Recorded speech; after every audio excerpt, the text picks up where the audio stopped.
I'm making this recording for those of you who had to miss class today. I want to go over what happens with double object pronouns, okay? Double object pronouns. This is what I want to look at. How do we use them and where do they go? We have learned that le, la, les, I'm so sorry, go before lui or leur. All right? So when you're making a sentence that has to use both object pronouns, you put le, la, les before you put lui or leur.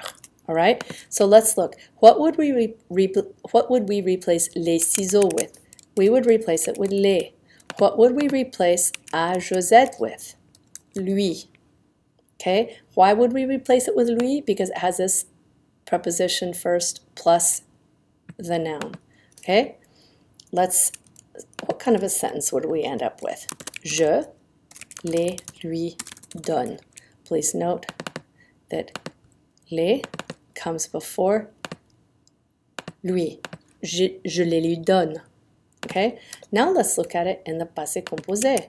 So once again, we have les ciseaux that we're going to replace with les.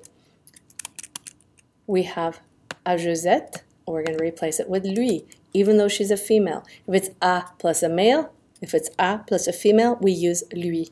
Okay? So let's see what happens when we rewrite this sentence. Je les lui, ai donné. But guess what? Les is plural. Ciseaux is masculine plural. We're going to add an S. Okay? Je les lui ai donné. Why? Because les is a direct object. J'ai donné les ciseaux. Les is the direct object. When the direct object comes before the past participle, so in the passé composé, we have agreement and number and gender with that, whatever that direct object is. Okay?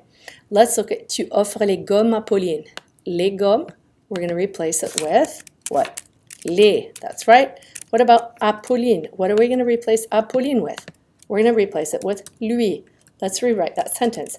Tu les lui offres. It's in the present tense. Oops. It is in the present tense. Therefore, there's no agreement in number and gender. This is the subject. This is the verb. Okay? Let's look at the next one. We are going to replace les gommes with les. Oops, where did that go? We're going to replace les gommes with les. And we're going to replace Apolline with, you guessed it, lui. Let's rewrite that sentence. Tu les lui as offert. What are we going to do? Gomme is feminine and it's plural. We're going to say tu les lui as offert. D'accord? So, let's do that. We're going to make this one highlighted as well. Okay, keep going. So let's look at this next sentence. Je vais donner les ciseaux à Josette. So now we are using the future proche. It's also the verb 1, verb 2 construction. That's verb 1, it's conjugated. Verb 2, verb 2 is in the infinitive. Remember that? We talk about the verb 1, verb 2 structure. We have verb 1, right? Verb 2.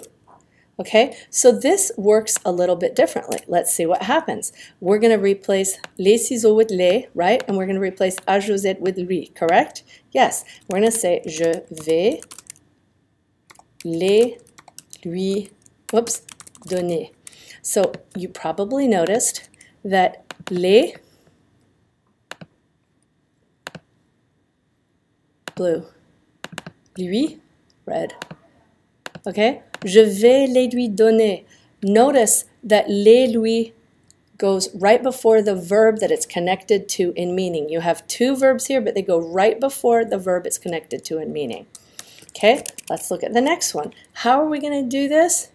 What are we going to replace les ciseaux with? That's right, you're going to replace it with les. What about à Joe et Pierre? It's going to be leur this time, right? So tu vas les leur donner. And because it's not in the passé composé, we do not have to worry about any kind of agreement and number and gender. We don't have to think about that unless it's in the passé composé. Remember, we use leur Up here, we use leur to replace a plus more than one person, and we use lui up there to replace a plus just one person. Okay, all that's fine and well, but what happens when it's negative? I'm going to tell you a story really quickly. Back in the old days, people didn't have earbuds. They had big old headphones, just like those ones that are in style.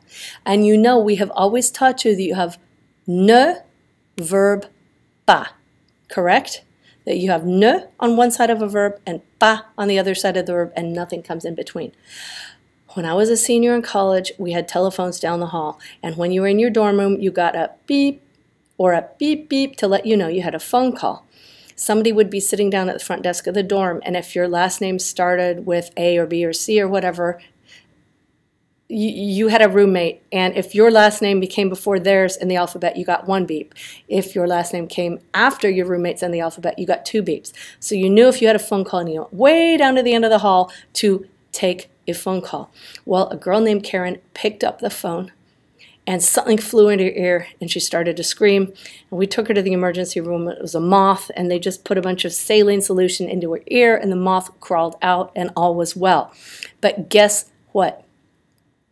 Even though we have told you that it's ne, verb, pas, right? Even though we told you it's ne, verb, pas, just like that little moth, le, la, les, or lui, or leur, these object pronouns, can get right in there in between the ne and the verb, okay? So I want to look at these and see what happens when they're negative. So let's start with this very first one here, okay?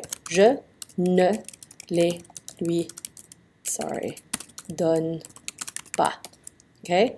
Here we have ne, here we have pas, here we have les, here we have lui. Look what happened. Je ne les lui donne pas. We told you it's ne pas on either side of a verb. However, les lui can scooch right in there in between the ne and the verb. Let's look at the next one. Je ne les lui ai pas donné. Okay, once again we have ne and we have pas. Oops, I didn't just do that. Right, we have ne and pas. And look at that. We're supposed to have ne and pas on either side of the auxiliary verb. Do you remember that in the passé composé? Do you remember that little thing? We would say something like, we'd say, je n'ai pas donné les ciseaux. I think I might have spelled that wrong. Josette. We would have said that. But we're getting rid of les ciseaux and à Josette. We're replacing them. Je ne les lui ai pas donné. Right? Because like those little insects, they can crawl it, fly in there right between ne and the verb, okay? So I am going to make the remaining ones negative, and I will leave you with that. Tu ne les lui offres pas. Tu ne les lui as pas offertes. Don't do that. Je ne vais pas les lui donner. If you're screaming right now, you should be, because you've just noticed something's wrong. Tu ne vas pas les leur donner. Remember I told you that story about how the little insect moth, le, la, les, lui, leur, can fly in between ne and the verb? Well, guess what? It is the way of the future. There's your mnemonic tool. We are using the future proche. It is the way of the future. The insects won't do that anymore. We are going to make wonderful, wonderful Beats headphones in the future that have insect repellent, and nothing can fly in between ne and the verb. And therefore, in the future proche, you will notice that when we use les and leur, you are not going to see them in between the ne and the verb, okay? You have ne, pas around the first verb, and then les leur before the verb it's linked to in meaning. And I will leave you with this image. Thank you very much for watching.